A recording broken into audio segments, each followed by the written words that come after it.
Welcome sa Dris TV. Kung interesado ka sa ganitong news, huwag kalimutang isubscribe ang ating YouTube channel. Maraming salamat! So ayun, welcome back again sa ating YouTube channel mga kakimpaw, and sa update natin ito, ang pag-uusapan natin ay tungkol sa mga importanteng kaganapan kina Kim and syempre kay Paula Avellino.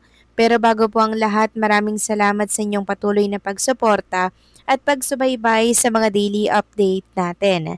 Kaya naman bilang pasasalamat, narito po ang mga napili kong komento patungkol yan sa naging previous update. Unang komento mula po ito kay Ginang Julita Ernesto. Sabi niya, dapat tulungan din ng lahat na nagmahal kay Queen Kim Chiu. Itong partner niya dapat tumulong din. Kasi naging sakim ang ibang fans ni Paulo. Gusto nila pag-aari si Paulo. Kaya galit na galit kay Queen Kim Chiu. Kahit nagpe-perform silang dalawa, sigaw ng sigaw itong ibang fans. Pinapi kay Paulo at magkayakap. Ayaw nang bumitaw at magsasabi ng I love you, Paulo. Mga delikado silang bashers ni Queen Kim Chiu.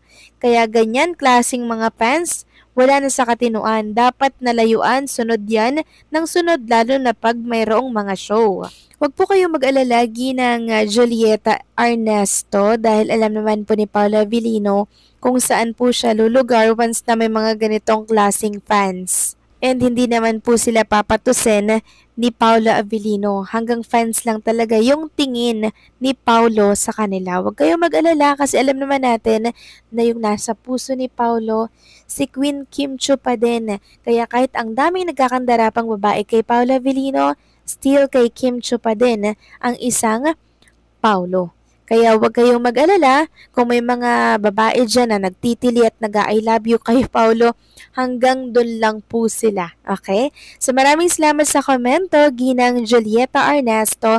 God bless po at huwag na po kayong mag-alala. Mag-iingat kayo palagi. At ang next comment naman mula po kay Ginang Arlene Casis. Sabi niya dito, may laking taping ba si Kim Miss Durs kasi ilang araw na silang or siyang wala sa showtime. Mula nang mag-guest si Paulo para sa pag-promote ng The Alibay at natiling tahimik sila Kim at Paulo sa mga isyu na binabato sa kanila. At doon naman sa nagbanta sa buhay ni Kim, dapat umaksyon na ang Star Magic dyan kasi buhay na ang talent nila ang nakataya. Tama po kayo dyan, Ginang Arlene Casis. Yun yung number 1 na dapat mangyari. Umaksyon po yung talent management kasi si Kim Chiu po ang maargabyado dito, mga kakimpaw, di ba? Pero pag yung ibang mga star, ang bilis-bilis nilang umaksyon. Kaya nagtatampo po yung ibang mga fans bakit napaka-unfair daw kay Chinita Princess, pero pagdating doon sa ibang star, ang bilis-bilis daw. So yun nga lang mga kakimpaw, hindi sila naging fair doon. Dapat umaksyon din sila pag ganito na po yung nangyayari, 'di ba?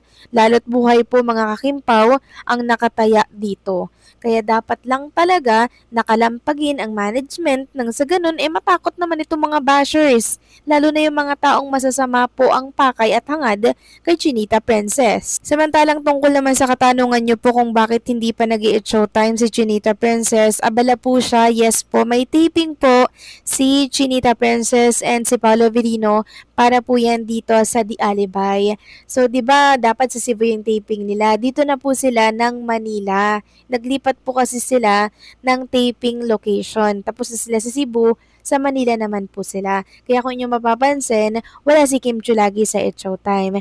Yun po yun. Meron po silang tinatapos na taping. Hindi pa talaga tapos yung taping ng The Alibay dahil meron pa po silang mga kinukunan po na eksena kahit saang lugar dito sa Manila. And katunayan yan, ito ipapakita ko po sa inyo.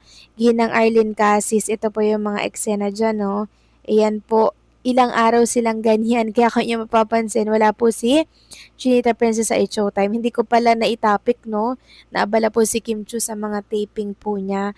Kaya may mga naghahanap po talagang fans kay Kim Chiu kasi tahimik naman yung social media. Wala namang pinapakitang ganap. Pero ang totoo po niyan, may taping po siya. So maraming salamat sa komento, Ginang Arlene Casis. God bless po sa inyo and mag-iingat kayo palagi. So ito na nga, pag-usapan na natin mga kakimpaw ang mga topic po na nakalap natin sa gabing ito at unahin na nga natin pag-usapan itong nakakatuwa pong nakita ko sa social media kasi all out support din itong si John Folchu kay Chinita Princess and kay Paula Avellino. So sinare nga po ni John Paul or JP itong eksena po nitong si Vincent Cabrera. Ayan po mga kakimpaw. Very ano niya, no, supportive sa mga project ni Kim and Paula Avellino. Ganito dapat ang kuya, di ba? Samantalang ito naman po yung minamanifest ng ilang mga fans na makikita nila dito sa The Alibay. Sabi po ni Kim po Couple Forever, gusto ko makita sa Stella na meron siyang hawak na baril. Manifesting na meron kahit konting action scene na mala Mr. and Mrs. Smith ang atake, yung partners in crime na sabay nilang lulutasin ang problema.